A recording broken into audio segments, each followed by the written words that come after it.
আমার বাবাও কিন্তু কৃষক ছিলেন না, তিনি একজন ব্যবসায়ী ছিলেন।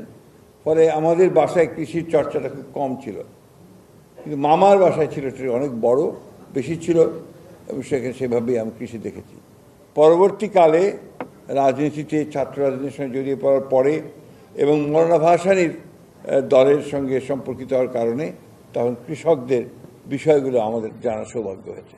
আমি এই কথাগুলো বলছি এই জন্যে যে আপনাদের সঙ্গে আমাদের সম্পর্কটা কিন্তু আপনার একভাবে ঐতিহাসিক, আরেকভাবে হচ্ছে আপনার রাজনৈতিক, সেই জন্যই কথাটা বলছি। আমরা আপনার একসময় স্লোগান দিয়েছি, জাল যার জলা তার, অর্থাৎ যার জাল থাকবে সেই হচ্ছে পানির আপনার যে জলাশয় তার মালিক হবে তারা, লাঙ্গল যার জমি তার। তেভাগা আন্দোলনের সঙ্গে আমরা জেনেছি, এই সব মিলিয়ে একটা কৃষকদের আন্দোলনের সঙ্গে জড়িয়ে পড়েছি। আজকে যে দাবিগুলো আপনারা করছেন, এই দাবিগুলো তো অনেক আগে আপনাদের হয়ে যাওয়ার কথা। ট্রান্সপোর্ট আপনাদের জন্য একটা খুব জরুরি, আমি মনে করি। এটা আপনাদের একটা মোটরসাইকেল দেওয়া খুব বড় কথা না, তাই না? আপনার 30 লক্ষ টাকা আপনার লোন দেওয়া হয় ডেপুটি সেক্রেটারিদেরকে গাড়ি কেনার জন্য, আর যারা আপনার মাঠে ফসল ফলান, খাদ্য নিরাপত্তা নিশ্চিত করেন, তাদের একটা মোটরসাইকেল হবে না, এটা আমি বিশ্বাস করি না। আমি মনে করি যে আপনাদেরকে ট্রান্সপোর্ট দিতে হবে। আমি মনে করি যে আপনাদের যে সমস্ত কাজের সুবিধাগুলো সেগুলো দিতে হবে, এবং জেলার বাইরে ট্রান্সফার করা যাবে না, নিশ্চিত করতে হবে।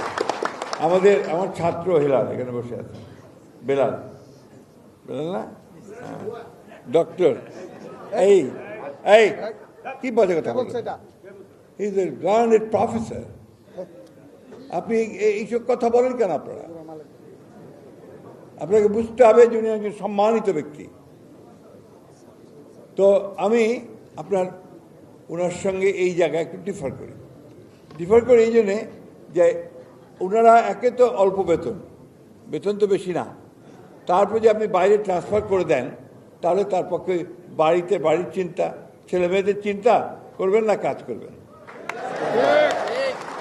এটা আরেকটা ঘটনা আছে আপনার প্রাইমারি স্কুলের টিচার হেডমাস্টারদেরকে বদলি করে দেয়, এবং তার বদলি ঠিক করতে তাকে ঢাকায় আসতে হয়।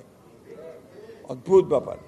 এই যে একটা ব্যুরোক্রেটিক সমস্ত ঘটনা তৈরি করা হয়েছে গত 15-16 বছরে, এগুলো বাংলাদেশের মূল জায়গাটাকে আপনার বিনষ্ট করে দিয়ে থাকবে। আমরা এগুলো পরিবর্তন করতে চাই, আমরা এই জায়গাগুলো আনতে চাই, আমরা কাজের পরিবেশটাকে সুষ্ঠু করে গড়ে তুলতে চাই। আমাদের নেতা, আমাদের তারেক রহমান সাহেব, তিনি কাজে হাত দিয়েছেন। আপনি ইতিমধ্যে শুনেছেন জাহিদ ভাইয়ের কাছে যে কাজগুলো তিনি হাত দিয়েছেন, সেগুলো একটা বেসিক কাজ। যে আগে শ্রেষ্ঠ কৃষকদের একটা জাতীয় পুরস্কার দেওয়া হতো, সেটা আবার চালু করার কথা আমি বলবো। একই সঙ্গে শ্রেষ্ঠ সহকারী কৃষিবিদ, উপসহকারী কৃষি তাদেরকেও পুরস্কার দেওয়ার ব্যবস্থা করতে হবে, কৃষিবিদদের পুরস্কার দেওয়ার ব্যবস্থা করতে হবে।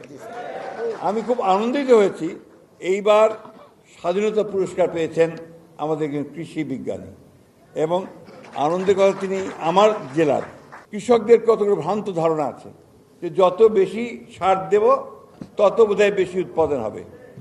এটা ভুল ধারণা। এটা কিন্তু আপনাদের একটা দায়িত্ব আছে এখানে, এই ধারণাটা ভাঙাতে হবে। তাদেরকে বলতে হবে যে এটা সঠিক নয়, মাটি নষ্ট হচ্ছে, আপনার ফসলেরও ক্ষতি হবে। এটা কিন্তু আমাদের দায়িত্ব বলে আমি মনে করি। এটা একটা ভয়ঙ্কর অবস্থায় চলে যাচ্ছে।